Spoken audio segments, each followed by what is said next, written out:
Hi, I'm Tim. Welcome to our channel and thanks for logging on. If you enjoy these videos, do me a favor and subscribe to our YouTube channel right here at Watchbox Reviews. I would really appreciate it, and I promise to update daily. If you love this watch, you can see it and you can purchase it on our website, thewatchbox.com. And today we are discussing the granddaddy of today's IWC Pilot Watch 3777.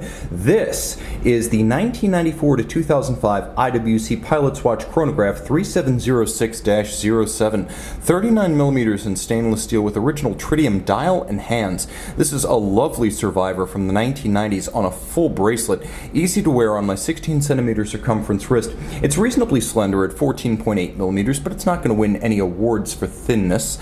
You can see from lug to lug it is far more wearable than today's watch at a lovely and agreeable 47.4 millimeters lug to lug across the wrist. The spacing between the lugs is 20 millimeters, and I can recommend this watch for wrists as small as 13.5 centimeters circumference. It truly does wear different from just about every modern complicated IWC Pilot's watch. Pop open the clasp and you can see it's beautifully engine turned internally, and we discuss a bracelet that is handsome. You've heard of the yellow brick road. Is there such a thing as the silver brick road? Well, IWC had good taste to finish them all in satin. A stainless steel bracelet with a handsome conforming end profile link. You can see that every individual link is removable, so you can size this one precisely as the links are entirely removable and quite slender, so you can make small adjustments by removing one link at a time from either side. The clasp itself is handsome, and I do appreciate that engine turning internally.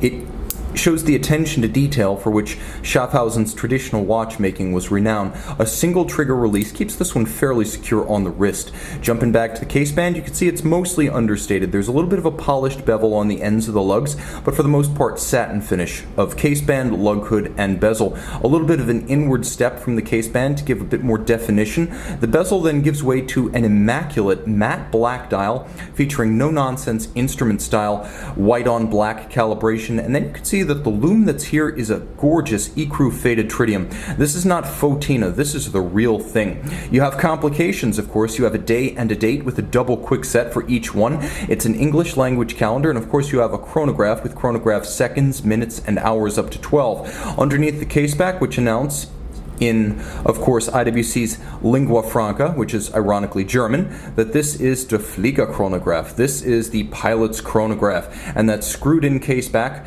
imposing in its stainless steel polish and satin, endows the watch alongside the screw-down crown with a 60-meter water resistance, and because it is a screw-down crown, I consider that a swimmable 60.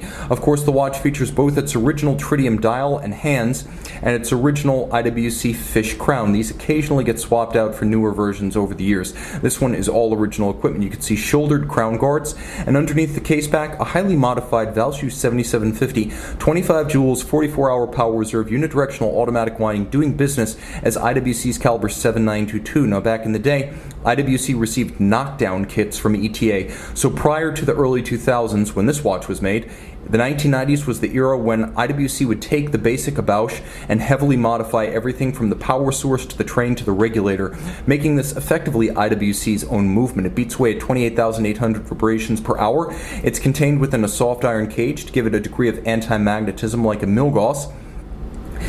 It features, of course, the double quick set for the date and the stop seconds refinements. It is the full package. This is a timepiece that looks great. It's historically important. If you're going to buy just one IWC, you're going to buy a Portuguese or a Pilot's watch. They're the twin pillars of the brand. And if you're going to get a Pilot's watch, you want to get an older one. They had more soul. They had more of an instrument-like honesty in the early days. And the 1990s definitely qualify. See this one and make it yours on the Watchbox.